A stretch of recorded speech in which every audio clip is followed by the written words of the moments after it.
Hello बच्चों, स्वागत है आप सभी का आपके अपने YouTube channel Shri Ram classes में। और बच्चों आज के इस वीडियो में हम बात करने वाले हैं 29 तारीख को आपका जो पेपर होने वाला है गणित का पेपर। और बच्चों गणित का पेपर अगर आप जो अच्छी तैयारी नहीं करेंगे तो आपको पता है कि गणित में क्या होता है। वैसे ही गणित एक ऐसा सब्जेक्ट है जिनको समझ में आ गया उनके बहुत आसान है, और जिनको समझ में नहीं आया उनके लिए बहुत ही डर पैदा करता है कि गणित में क्या होगा, गणित में फेल हो जाऊंगा, इस प्रकार के जो मन में ख्याल आते हैं। लेकिन प्यारे बच्चों, आपके जो गणित का पेपर बहुत ही शानदार होगा, इसकी मैं गारंटी लेता हूं, क्योंकि अगर आप यहाँ पे तैयारी करेंगे और मैं आपको पूरी तैयारी करवाने वाला हूँ, आपको पास कराने की गारंटी लेने वाला हूँ।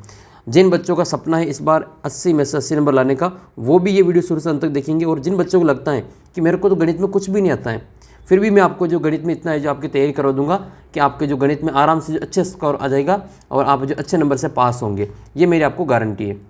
तो आपको गणित के पेपर के आपका जो पेपर बहुत ही शानदार हो, इसके लिए आपको क्या क्या करना है। एक तो इस वीडियो को शुरू से अंत तक देखना है, साथ ही आपके ऐप के ऊपर मैंने आपके जो 100 प्रश्नों का एक टेस्ट डाल रखा है, फ्री टेस्ट। ठीक है, 100 प्रश्नों का एक बिल्कुल फ्री ऑफ कॉस्ट आपके लिए टेस्ट उपलब्ध है। उस टेस्ट को देना है और टेस्ट देने के बाद में सभी प्रश्नों को वहाँ पे मैं जो भी प्रश्न डाल रखे उनको अच्छे से याद कर लेना है। इसके अलावा आपके जो मैं वो एक और आपके टेस्ट आने वाला है, इन 100 प्रश्नों के अलावा एक और आपके इंपॉर्टेंट 100 प्रश्नों का टेस्ट आएगा, उसको भी आपको जरूर देना है। इन सभी टेस्ट का लिंक आपको अपने व्हाट्सअप ग्रुप में मिल जाएगा, तो व्हाट्सअप ग्रुप को ज्वाइन कर लो पहले तो, और इस वीडियो को अपने सभी दोस्तों के साथ में एक बार शेयर जरूर कर देना। तो आइए वीडियो को शुरू करते हैं। और आपके गणित के पेपर में देखो 8 प्रश्न आएंगे अबसद के। एक तो मैं आपके 8 प्रश्न की तैयारी करवाने वाला हूँ, ताकि आपके 8 में से 8 प्रश्न आप सही करके आएँ।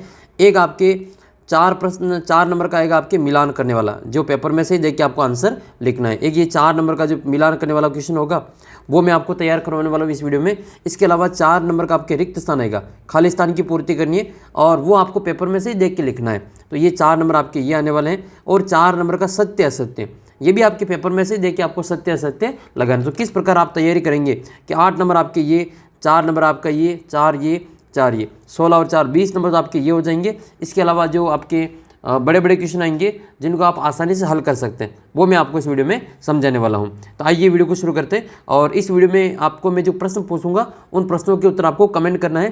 पिछले वीडियो में जिन बच्चों ने प्रश्नों के उत्तर कमेंट किए उन बच्चों का नाम आपके इस वीडियो में मैं आगे लेने वाला हूं। तो जिन जिन बच्चों ने कमेंट किया था उनका भी नाम लूँगा, और आप भी कमेंट करना, आपका नाम अगले वीडियो में लिया जाएगा।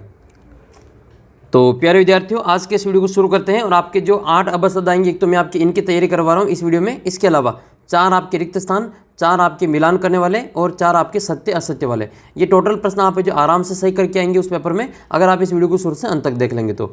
आइए इस वीडियो को शुरू करते हैं। और गणित में आपके सेम टू सेम क्वेश्चन आएंगे, केवल कुछ नंबर इसमें चेंज मिलेंगे, बाकी हूबहू आपको जो पेपर ऐसा यहाँ पे आने वाला है।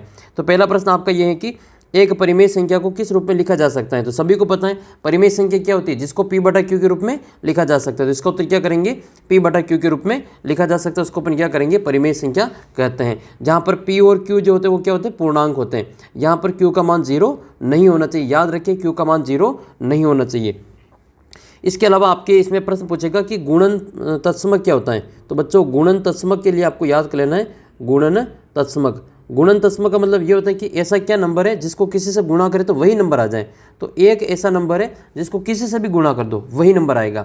चाहे 10 से गुणा करो तो 10 ही आएगा, 1 को 1000 से गुणा करो तो 1000 ही आएगा, और 1 को 10,000 से गुणा करो तो 10,000 ही आएगा। तो ये गुणन तत्समक कितना होता है, 1 होता है। याद कर लेना, 100% आपकी परीक्षा में ये छपेगा कि गुणन तत्समक कितना होता है, तो 1 होता है। और योज्य तत्समक पूछे, ठीक है, योगात्मक तत्समक पूछे, योग्य पूछे, ठीक है, योगात्मक तत्समक पूछ ले, तो योगात्मक तत्समक जो होता है वो कितना होता है, आपके 0 होता है। यानी कि किसी भी संख्या में क्या जोड़े कि वापस वही नंबर आ जाए। तो 0 को किसी भी संख्या में जोड़ने पे वही नंबर आता है, चाहे आपके कोई सी भी संख्या हो। 0 में चाहे 10 जोड़ दे तो 10 ही आएगा, ठीक है, और 0 में 100 जोड़ दे तो 100 ही आएगा। तो जोड़ने पे तो आपके जब भी आ जाए योग का या योज्य आ जाए तो 0 करना है, और गुणन आ जाए तो आपके 1 करना है, क्योंकि 1 से गुणा करने पर वही आता है और 0 जोड़ने पे वही आता है। ये तत्समक का मतलब आपको समझ में आना चाहिए। तत्समक का मतलब वही कवि एज इट इज, जैसा है वैसा आ जाए, वो तत्समक मतलब होता है। तो अच्छी प्रकार से आपको ये समझ में आना चाहिए। दूसरा प्रश्न आपका यह है कि इस समीकरण में आपको चर बताना है कि इसमें चर कौन सा है। तो प्यारे बच्चों, ये जो दे रखा आपके समीकरण वो एक प्रकार का रैखिक समीकरण है। ये क्या है, एक प्रकार का रैखिक समीकरण है। रैखिक समीकरण क्यों कहा जाता है, तो रैखिक समीकरण उसको कहा जाता है जिसकी घात कितनी होती है, 1 होती है। जिस समीकरण की घात 1 होती है उसको हम रैखिक समीकरण कहते हैं, और जिसकी जितनी घात होती है उसके उतने ही हल प्राप्त होते हैं। तो रैखिक समीकरण की घात 1 है तो रैखिक समीकरण के हल कितने होंगे, तो इसकी हलों की संख्या भी एक ही होगी, केवल एक हल होता है। तो एक रैखिक समीकरण की एक ही हल प्राप्त होता है, याद कर लेना इसको अच्छे से।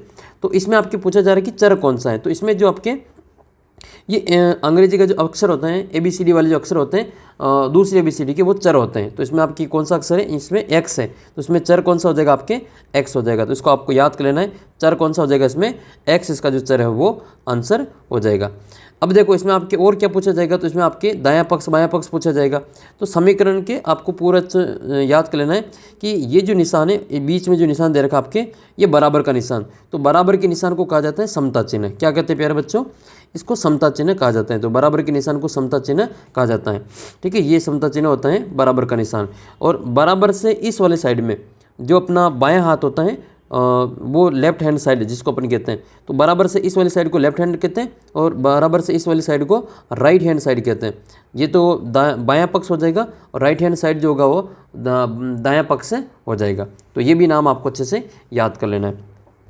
फिर आपके अगला प्रश्न है कि दिए गए समांतर चतुर्भुज में BC और DC, BC ये रही आपकी BC और ये रही आपकी DC, इनकी आपकी भुजाओं का माप बताना है। तो देखो समांतर चतुर्भुज में क्या होता है, आपको पता होगा कि समांतर चतुर्भुज में सम्मुख भुजाएं।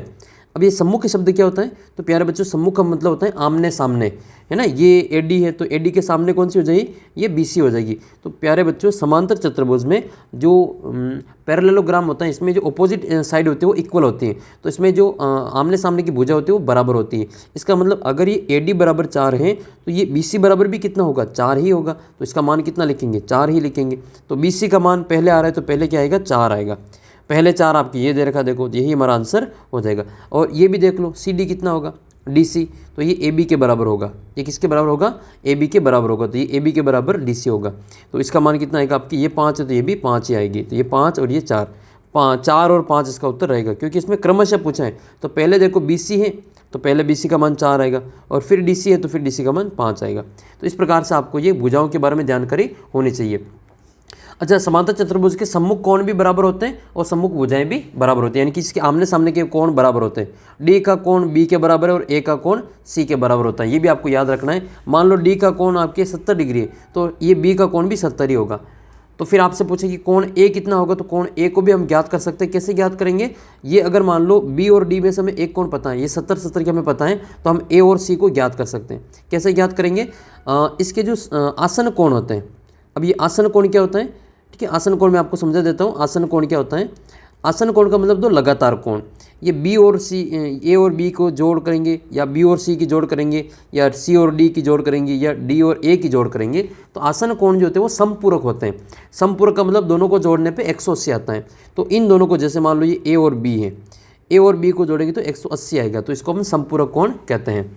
तो दोनों को जोड़ने पे 180 आएगा। तो अगर B का मान हमें पता है तो हम A का ज्ञात कर लेंगे, कोण A प्लस ये B का मान कितना लिखेंगे, 70 लिखेंगे, बराबर में 180। तो बताओ कोण A का मान कितना आएगा, तो कोण A बराबर जो हो जाएगा 180 माइनस 70 हो जाएगा।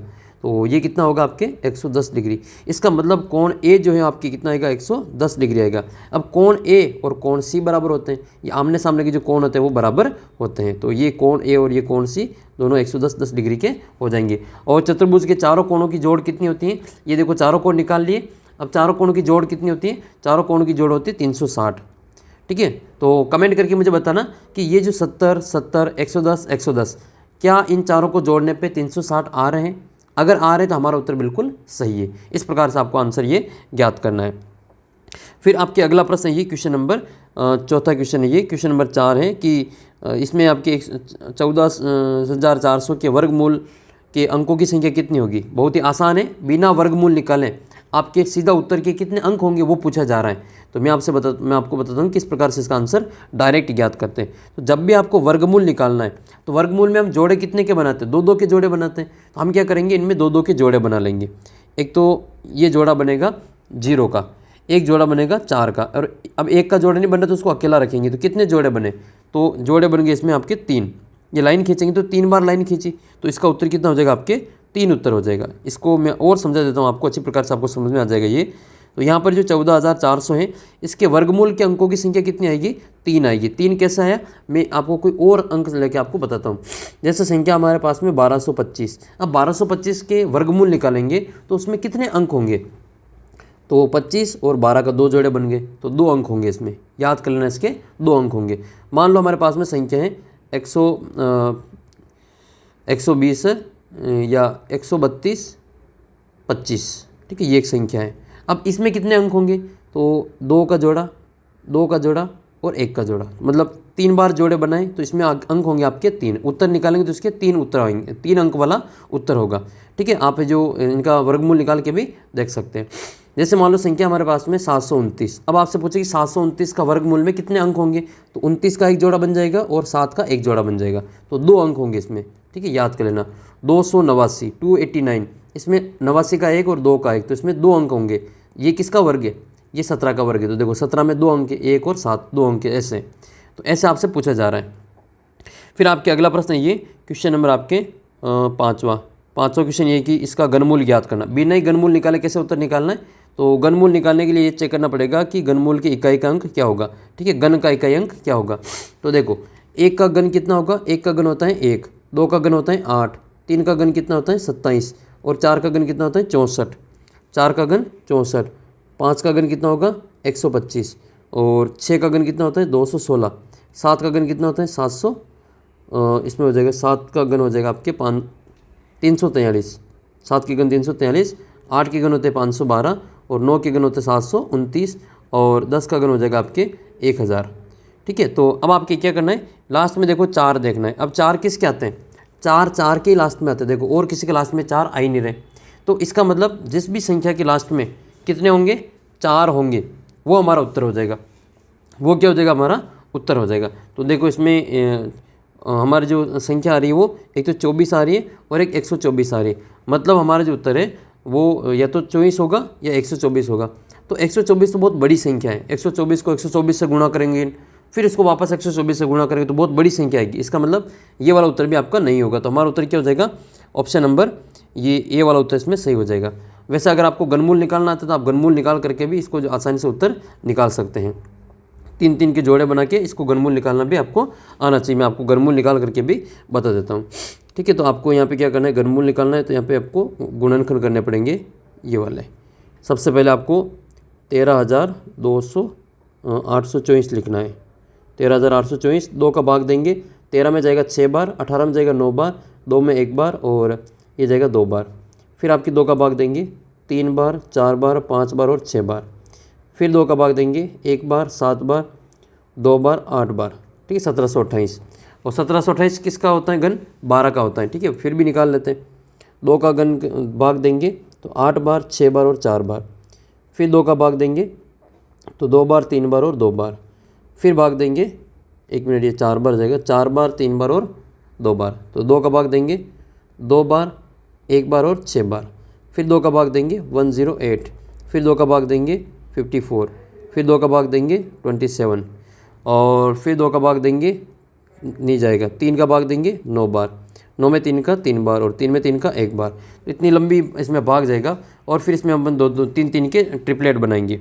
तो किस किस का बनेगा ट्रिपलेट हम देख लेते हैं। इसमें एक तो बनेगा ये वाला 1, फिर बनेगा 2, फिर बनेगा 3 और फिर बनेगा 4, यानी कि 3 बार तो आएंगे आपके 2, तो 2 × 2 × 2 और 1 बार आएगा इसमें आपके 3, ठीक है। इसमें आपके घनमूल निकालते तो हम 3 के जोड़े बनाते हैं, ऐसे ट्रिपलेट बनाते हैं, फिर 1 बार लिखते हैं। तो हमने इसको 1 बार लिख लिया, तो 2 2 और 2, ये इनका 1 बार 2 हमने बाहर निकाला और 1 बार 3 निकाला। तो इनको गुणा करेंगे तो 2 दूनी कितना हो जाएगा 4 हो जाएगा और 2 3 6 हो जाएगा और 6 चौक कितना होता है 24 होता है। तो इस प्रकार भी इसका उत्तर आप 24 निकाल सकते हैं। अगला क्वेश्चन है क्वेश्चन नंबर आपके क्वेश्चन है आपके छठा क्वेश्चन है, जैसे आपके घनमूल आ जाए तो ऐसे आपको सवाल हल करना। अब आपके यहाँ आ जाए या फिर आगे आ जाए, इसको ऐसी प्रकार से आपको हल करना है। फिर आपके अगला सवाल है ये क्वेश्चन नंबर 6, जिसमें आपके क्या पूछा जा रहा है कि 8% वार्षिक दर से 20,000 रुपये का 2 वर्ष के लिए चक्रवृद्धि ब्याज आपको ज्ञात करना है।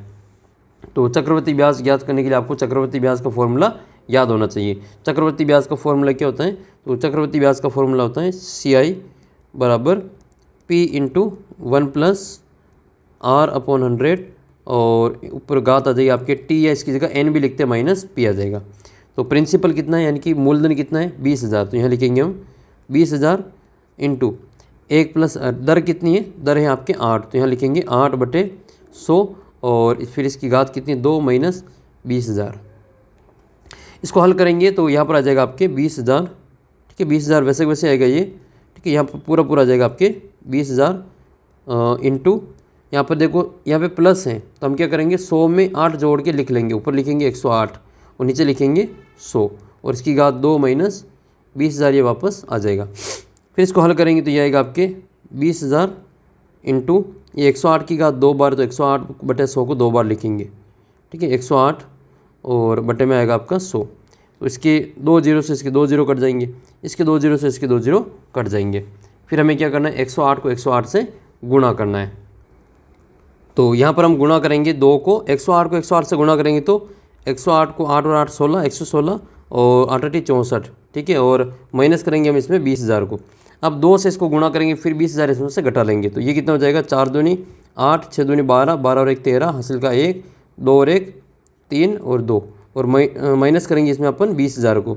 20,000 माइनस करेंगे तो 23,328 में से 20,000 माइनस करें तो कितना बचेगा 3,328 बचेगा। तो इसका जो फाइनल उत्तर वो कितना आएगा बच्चों, इसमें 3,328 आएगा। देखो 3,328 ये वाला उत्तर आपके दे रखा है। तो इसका जो करेक्ट आंसर वो क्या हो जाएगा आपके ऑप्शन नंबर द वाला इसमें करेक्ट आंसर रहेगा। आपके ये बड़ा सवाल आएगा तो भी काम आएगा। इस प्रकार से मैं आपको और आगे सवाल सोल्व करवाने वाला हूँ। फिर आपके नेक्स्ट क्वेश्चन है आपके 7वां कि इसमें x बराबर 2 और y बराबर 3 रखने पर इसका मान कितना आएगा। तो इसमें क्या लिखेंगे 3 इंटू एक्स की जगह पे 2 लिखना है, प्लस y तो 3 इंटू वाई की जगह पे 3 लिखना है और इसका मान आपको याद करना है। तो पहले गुणा करेंगे फिर जोड़ करेंगे, पहले गुणा करो फिर इनकी जोड़ करो। 3 दूनी 6 प्लस 3 तिया 9, तो कितना हो जाएगा 9 और 6 15 होते हैं। तो ये हो जाएगा इसका उत्तर 15। ऑप्शन नंबर ए इसका करेक्ट आंसर रहेगा। तो इसका करेक्ट आंसर कितना हो जाएगा ए, इसका जो सही उत्तर रहेगा। फिर आपके अगला सवाल है इसको सरल रूप में बताना है कि इसका सरल रूप क्या होगा। तो 2 इंटू 4, तो 2 इंटू 4 ये कितना हो जाएगा 8 हो जाएगा। ये कितना हो जाएगा 8 हो जाएगा। तो या फिर इसको अलग अलग घात के रूप में भी लिखा जा सकता है। जैसे 2 इंटू 4 की घात अगर 2 दे रखी है तो इसको 2 की घात 2 और 4 की घात 2 भी लिखा जा सकता है। तो इसका उत्तर आपके option A he correct answer हो जाएगा। ठीक है, ये 2 की घात 2 और 4 की घात 2 अ वाला उत्तर इसमें बिल्कुल करेक्ट आंसर रहेगा। फिर आपसे कोई प्रश्न पूछे कि ये वाला कि ए की घात, अगर आपकी ऐसे सवाल आ जाए कि ए की घात 2 इंटू ए की घात 3 इसका मान कितना आएगा, तो आधार समान होने पे गुणा में घातें जुड़ जाती है। तो इसका उत्तर कितना आ जाएगा ए की घात 2 प्लस 3 बराबर ए की घात 5 आ जाएगा। ठीक है, ये आपके उत्तर आएगा ऐसे। फिर आपके इसमें एक घनमूल का सवाल आएगा, आपको घनमूल निकालना है 8,000 का। ठीक है, 8,000 का घनमूल निकालना है। तो वैसे तो इसका उत्तर आपको सभी को पता है, 8 इंटू इसको 1,000 के रूप में लिखेंगे। तो 8 किसका घन है, 8 2 का घन है, और 1000 किसका घन है, 1000 10 का घन है। तो इसका उत्तर कितना आएगा 20 आएगा। लेकिन ये तरीका सही नहीं है, ये तो केवल उत्तर निकालने का चेक करने का तरीका है। तो आइए मैं आपको जो पूरा सोल्व करके बताता हूँ किस प्रकार से आपको इसका जो घनमूल है वो ज्ञात करना है। 8,000 का आपको ज्ञात करना है घनमूल। तो घनमूल निकालने के लिए आपको क्या करना पड़ेगा, 3 के जोड़े बनाने पड़ेंगे गुणनखंड करके। तो सबसे पहले इसमें 1,000 लिखे, यहाँ पे 8,000 लिखेंगे, 8,000 फिर इसमें 2 का भाग देंगे तो 4,000 बार जाएगा। फिर 4,000 में 2 का भाग देंगे तो 2,000 बार जाएगा। 2,000 में 2 का भाग देंगे तो वो 1,000 बार जाएगा। 1,000 में 2 का भाग देंगे तो वो 500 बार जाएगा। 500 में 2 का भाग देंगे तो 250 बार जाएगा। 250 में 2 का भाग देंगे 125 बार जाएगा। अब मामला यहाँ पे आके अटक गया है क्योंकि 2 का भाग नहीं जाएगा, हमें ट्राई करनी पड़ेगी 3 की। लेकिन हमें पता है कि 3 का भाग भी नहीं जाने वाला है। भाग किसका देंगे, 5 का देंगे। 3 का भाग क्यों नहीं गया इसमें, क्योंकि इसकी जोड़ करने पे देखो कितना आ रहा है, 1 2 3 और 5 8 ही आ रहा है। तो 8 3 के पहाड़ में नहीं आते, इसलिए इस संख्या में भी 3 का भाग नहीं जाएगा। फिर 5 का भाग देंगे। 5 का भाग देने के लिए लास्ट में देखा जाता है 5 होने चाहिए या 0 होना चाहिए। 5 है तो फिर 5 का भाग चला जाएगा। तो कितनी बार जाएगा, 25 बार। 25 में 5 का भाग 5 बार और 5 में 5 का भाग 1 बार। फिर हमें यहाँ पे लिखना पड़ेगा 8,000 का घनमूल। तो घनमूल का निशान क्या होता है, 8 क्यूब रूट लिखने के लिए ये वर्गमूल वाला निशान लगाएंगे और इसके यहाँ पे 3 लगा देंगे। ठीक है, ये घनमूल का निशान है और यहाँ पे लिखना आपको 8,000। तो 8,000 का घनमूल, इसका मतलब क्या होता है 8,000 का घनमूल है। तो हम यहाँ पे लिखेंगे संख्या 8,000 की गुणनखंड की हमने वो लिखेंगे। तो ये 2 कितनी बार आ रहे हैं, 1 2 3 4 5 6 बार आ रहे हैं 2। तो हम क्या करेंगे 6 बार तो 2 को लिख लेंगे। ठीक है, 6 बार इसमें 2 को लिखेंगे। तो 2 गुणा 2 गुणा 2 और 2 गुणा 2 गुणा 2, ये 6 बार 2 लिख लिया। और 5 कितनी बार आ रहे हैं, 3 बार आ रहे हैं। तो इंटू में 5 इंटू 5 इंटू 5।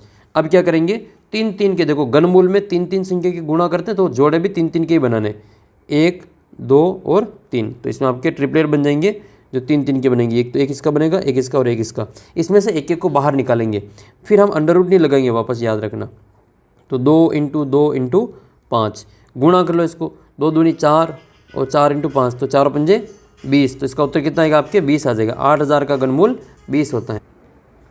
फिर आपके अगला सवाल है ये, इसमें इसको घात रूप जी आपको सत्य असत्य बताना है। तो ये इस 3 बार ऊपर, ये 3 बार तो 3 किसकी घात हो जाएगी, तो 3/4 की घात 3, ये बिल्कुल सही है, तो ये आपके सत्य हो जाएगा। ऐसा आपका 13वां क्वेश्चन आएगा, सत्य असत्य बताना है। फिर आपके ए की कोई अशून्य परिमेय संख्या है और n एक धन पूर्णांक है, तो यदि ए की घात -n है तो उसको 1/a की घात n के रूप में लिख सकते हैं, ये भी सत्य बात है। ठीक है, यहाँ पर इसकी घात माइनस में तो उसको प्लस में बदलने के लिए 1 के बटा में लिखते हैं। जैसे मान लो 2 की घात -3 है तो उसको प्लस में बदलने के लिए घात को 1 के बटा में 2 की घात 3 हो जाएगी ऐसे। ठीक है, ये ऊपर से नीचे आएगा तो माइनस में हो जाएगा, माइनस का प्लस में हो जाएगा, तो इसका उत्तर कितना आएगा आपके सत्य हो जाएगा। किसी संख्या को इकाई पूर्णांक 2 की घातांक के रूप में गुणनखंड में प्रदर्शित करना ही मानक रूप कहलाता है। तो 2 की घातांक के रूप में ऐसा तो कोई ज़रूरी नहीं है, किसी भी 10 की घातांक के रूप में उसको लिखा जाता है। ठीक है, तो इसका उत्तर आपके असत्य हो जाएगा। फिर आपके अगला प्रश्न है कि इसमें जो घातांक है वो कितना है, तो इसमें घात कितनी है आपके 50 है घात, तो ये आपके असत्य हो जाएगा। फिर आपके अगला प्रश्न है ये क्वेश्चन नंबर 14, जिसमें आपके इसमें रिक्त स्थान की पूर्ति करनी है। तो रिक्त स्थान की पूर्ति करनी है तो इसमें आपके ये पूछा जा रहा है कि 10 सेमी भुजा वाले दो ठोस घनों से साथ साथ रखने पर घनाभ का आयतन ज्ञात करना है। तो 10 सेमी भुजा वाले अगर घन को पास पास रखेंगे तो इनकी जो लंबाई है वो चेंज हो जाएगी, 10 ये और 10 ये, इसकी चौड़ाई 10 ही रहेगी और ऊंचाई 10 ही रहेगी, तो ये 20 हो जाएगी इसकी लंबाई। तो यहाँ पर आपके जो इसका जो लंबाई है वो 20 हो जाएगी, तो लंबाई कितनी हो जाएगी 20 और चौड़ाई इसमें 10 है और ऊंचाई भी इसमें 10 है, तो लंबाई इंटू चौड़ाई इंटू ऊंचाई, ये आयतनों का सूत्र होता है। तो ये तो हो जाएगा 20 और 10 से गुणा करें तो 200 उत्तर आएगा, तो इसका उत्तर कितना जाएगा आपके 200। ठीक है, 200 सेंटीमीटर क्यूब, ये इसका फॉर्मूला उत्तर रहेगा। अगला प्रश्न है कि ये एक समचतुर्भुज का क्षेत्रफल 240 है, एक विकर्ण की लंबाई 30 है, तो दूसरे विकर्ण की लंबाई ज्ञात करनी। तो समचतुर्भुज का क्षेत्रफल क्या होता है, क्षेत्रफल बराबर होता है 1/2 इंटू विकर्णों का गुणनफल, ये इसका क्षेत्रफल का सूत्र होता है। क्षेत्रफल कितना दे रखा 240 और बराबर में आपके एक विकर्ण दे रखा है, कितना दे रखा आपको 30 दे रखा है, वो लिखेंगे हम यहाँ पे 30 और इंटू में करेंगे 20, 2 के बाद से 30 कटेगा 15 बार और 15 इस भाग में चले जाएंगे इसके, तो 15 जो अगर भाग में जाएगा तो इसमें भाग कितनी बार जाएगा 240/15, तो 15 एकम 15 बचेंगे 9 बचेंगे, तो कितने हो जाएंगे 90 हो जाएंगे, तो 15 छेंगे 90, तो 16 बार इसमें भाग चला जाएगा, तो 16 सेंटीमीटर इसका उत्तर रहेगा। दूसरा विकर्ण आपके 16 सेंटीमीटर का आएगा। घनाभ का पृष्ठीय क्षेत्रफल क्या होता है, तो 2 कोष्ठक लंबाई इंटू चौड़ाई प्लस चौड़ाई इंटू ऊंचाई प्लस ऊंचाई इंटू लंबाई, तो ये इसका जो घनाभ का पृष्ठीय क्षेत्रफल होता है। एक 4 सेमी भुजा वाले घन का आयतन ज्ञात करें, तो घन के आयतन का सूत्र क्या होता है भुजा का क्यूब, भुजा का क्या होता है क्यूब होता है, तो 4 का क्यूब हो जाएगा फिर, तो 4 का क्यूब इसका उत्तर रहेगा। 4 का क्यूब कितना होता है कमेंट करके आपको बताना है। फिर सबसे आसान क्वेश्चन आएगा आपके ये वाला, इसमें आपको मिलान करना है।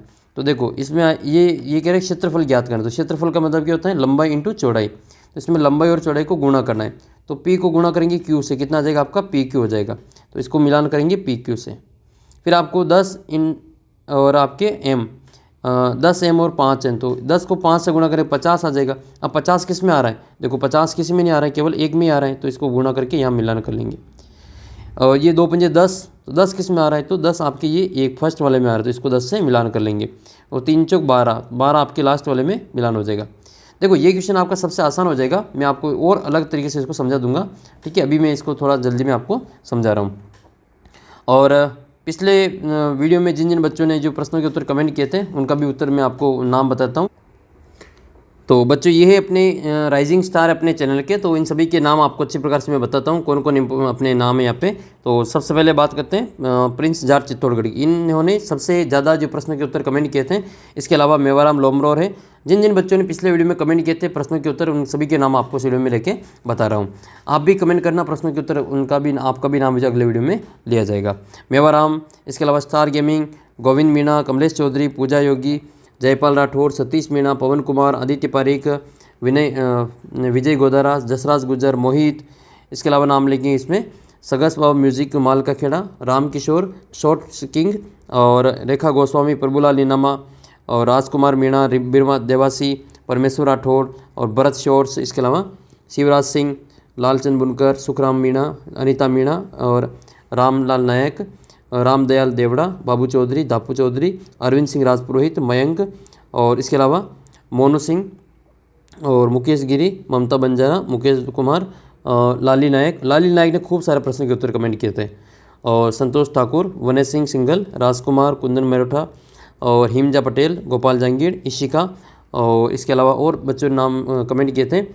इसके अलावा ये सरिता पारस हैं, रामकिशन मीणा है, हनुमान रामकोट हैं, रावल सिंह, कंचन मीणा, अर्चना मराठा, नीलू सैनी, प्रेमचंद शंकरलाल, इसके अलावा राकेश पटेल, दिनेश गर्ग, लविशा, रणवीर कांतिवाल, दिव्या और तनु वैष्णव और जगदीश सिरवी, भंवरलाल जाट, ज्ञानाराम, गायत्री, पुष्कर गांची और भावेश सोलंकी, ये तमाम वो विद्यार्थी जिन्होंने पिछले वीडियो में कमेंट किया था। आपको जो इस पेपर का जो बाकी का सॉल्यूशन मैं आपको जल्दी अपलोड कर दूंगा, आप चैनल को सब्सक्राइब कर लेना। इन सभी प्रश्नों के उत्तर मैं आपको यहाँ पे बताने वाला हूँ, ताकि आपकी जो परीक्षा में आएंगे ये वाला क्वेश्चन, तो आपका इनमें से कोई भी क्वेश्चन गलत नहीं होगा। जल्द ही आपको जो एक डिटेल से इसका वीडियो आने वाला है बाकी सभी प्रश्नों का उत्तर का, तो उसके लिए आप चैनल को सब्सक्राइब कर लेना। मैं इसका जो सेकंड पार्ट है वो जल्दी ही अपलोड करूँगा। तो मिलते हैं आपको अगले वीडियो में। और ऐप के ऊपर जिन बच्चों ने टेस्ट नहीं दिया, तो आप बच्चे टेस्ट जरूर दे देना, क्योंकि टेस्ट आपके लिए फ्री उपलब्ध है। आप प्ले स्टोर पे जाएंगे, सर्च करेंगे श्री राम क्लासेस, तो आपको अपना जो ऐप है वो मिल जाएगा। और टेस्ट का लिंक आपको वीडियो के नीचे डिस्क्रिप्शन बॉक्स में दे रखा है, या आप जिन बच्चों ने डाउनलोड कर रखा है वो फ्री टेस्ट में जाकर जो बिल्कुल फ्री में टेस्ट वहाँ पे दे सकेंगे। तो टेस्ट देने के बाद में अपना जो स्कोर है मुझे और अपने व्हाट्सअप स्टेटस पे शेयर जरूर करना, और अपनी कक्षा के जो ग्रुप हैं उसमें आपको शेयर जरूर करना है। तो मिलते हैं बच्चों आपको अगले वीडियो में, तब तक जय हिंद, जय भारत।